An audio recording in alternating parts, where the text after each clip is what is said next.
दोस्तों आज के इस वीडियो में मैं फिर से आप लोगों के लिए एक छोटी सी कहानी लेकर के आया हूँ एंड आई होप दैट कि ये कहानी आप लोगों को बहुत अच्छा लगेगा।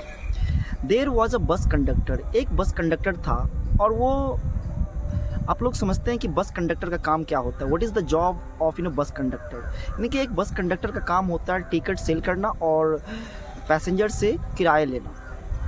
उसके लाइफ में सब कुछ अच्छा चल रहा था, वो आराम से उसका लाइफ चल रहा था, टिकट बेचता था और पैसेंजर से भाड़े कलेक्ट किया करता था। लेकिन एक दिन क्या होता है, उसके बस में एक मोटा तगड़ा व्यक्ति उसके बस में चढ़ता है और सबसे वो टिकट मांगता है। लेकिन जब उस लड़के के पास जाता है तो उस लड़के से बोलता है कि प्लीज़ टेक द टिकट ले लो। तो उस लड़का, वो जो लड़का था वो बोलता है I am big boy and big boy does not bye the ticket. जैसे ही उसने बोला उस लड़का का यानी कि फिजिकल जो था ना बहुत स्ट्रांग था, एकदम लंबा चौड़ा लड़का देखने में लगता था। उसने जैसे ही पूछा कि आप टिकट ले लो और ख़रीद लो, लड़का बोलता है कि I am a big boy and big boy does not bye the ticket, यानी कि मैं बड़ा लड़का हूँ और बड़ा लड़का कभी टिकट नहीं लेता। वो जो बस कंडक्टर था मेरे जैसा ही दुबला पतला था, वो बहुत डर जाता है और उसके बाद वो टिकट नहीं मांगता है, उसको टिकट खरीदने के लिए नहीं बोलता है। फिर नेक्स्ट डे भी ऐसे ही होता है, यानी कि सब कुछ अच्छा चल रहा था, सब टिकट उसने सेल कर दिया और जब उस लड़के के पास जाता है फिर बोलता है कि सर टिकट ले लीजिए। तो वो कहता है कि big boy does not bye the ticket, यानी कि बड़ा लड़का कभी ना टिकट नहीं खरीदता, यानी कि हैप्टिक यानी कि फिजिकल से ना बहुत स्ट्रांग था। वो बहुत डर जाता है, यानी कि ऐसे ही 2 महीना 3 महीना चलता सिलसिला रहता है, लेकिन वो मतलब टिकट वो बेच नहीं पाता उस लड़के से। एक दिन क्या होता है, वो सोचता है कि ऐसे कब तक लाइफ चलेगी। वो अपने लाइफ से बहुत, जो बस कंडक्टर था वो बहुत तंग आ चुका था। वो अपने मालिक के पास जाता है और कहता है कि मैं नौकरी को मैं रिजाइन देना चाहता हूँ, मैं जॉब नहीं करना चाहता हूँ। उसका बस का जो ऑनर था, जो मालिक था, मास्टर था उसका, उसने पूछा कि आप जॉब क्यों नहीं करना चाहता हो। तो ही टोल्ड दैट कि there is some personal issues, कुछ हमारे पर्सनल कारण है, इस कारण से मैं जॉब छोड़ना चाहता हूँ। बस का मालिक जो था उसने बहुत समझाया, लेकिन वो जो बस कंडक्टर था वो समझने को तैयार नहीं था। उसके बाद उसने अपना रिज़ाइन दे दिया और उस रात यानी कि वो सोचते ही रह गया, यानी कि राइट और रॉन्ग, मैं सही हूँ कि या मैं गलत हूँ, यानी कि वो मतलब राइट और रॉन्ग के बीच में वो बिल्कुल, वो लड़का जो था, वो जो बस कंडक्टर था, वो फंस गया था कि क्या मैंने सही किया कि मैंने गलती किया।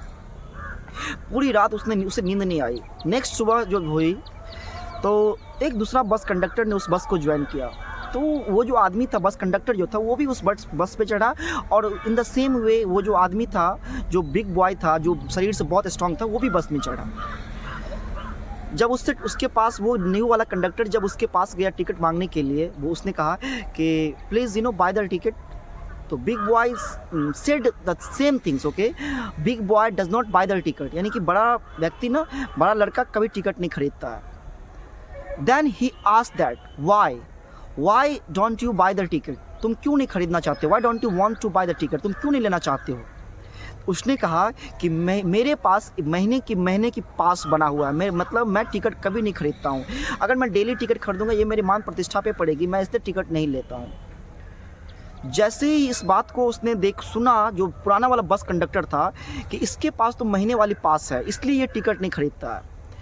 तो दोस्तों, यानी कि ये जो स्टोरी है, ये स्टोरी बताता है कि उसने, जो पुराना वाला बस कंडक्टर था, उसने कभी क्वेश्चन पूछने की ट्राई ही नहीं किया कि वो टिकट क्यों नहीं खरीदना चाहता। बस इस बातों से वो डर गया कि वो कह रहा था कि big boy does not bye the ticket. वो इस बातों से मतलब डर गया था।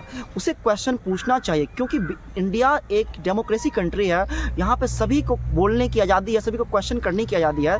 उसे क्वेश्चन करनी थी, लेकिन तब तक बहुत देर हो चुकी थी, क्योंकि न्यू वाला कंडक्टर था, उसके लिए सारा रास्ते बंद कर चुका था, अब उसके पास कुछ नहीं बचा था। तो ये कहानी यही सिखाती है कि आपको जब भी कोई चीज़ में अगर आप फंस जाएँ, कभी भी अगर आपको ऐसा लगे कि मैं फंस गया हूँ, तो अपने आप से भी क्वेश्चन करिए और आपके सामने जो भी आदमी होता है उससे आप प्रश्न करिए। हो सकता है कि उसका आंसर कुछ होगा, हो सकता है कि रीजन कुछ और हो सकता है, लेकिन कभी कभार हम लोग क्या होता है कि हम लोग डर जाते हैं और हम लोग क्वेश्चन नहीं कर पाते और हम लोग गिव अप कर जाते हैं। तो आपने देखा कि एक छोटी सी क्वेश्चन पूछने के कारण से उसकी पूरी ज़िंदगी तबाह हो गई, यानी कि उसकी पूरी नौकरी चली गई और उसका सारा कुछ ख़त्म हो गया। तो ये स्टोरी यही सिखाता है आप लोगों को कि लाइफ में आपको क्वेश्चन करते रहना आपको करते रहना चाहिए। आई होप कि ये स्टोरी आप लोगों के लिए अच्छा लगा होगा। अगर ये स्टोरी आपको अच्छा लगा है तो प्लीज़ इस वीडियो को आप लोग एक शेयर कर दीजिए। धन्यवाद।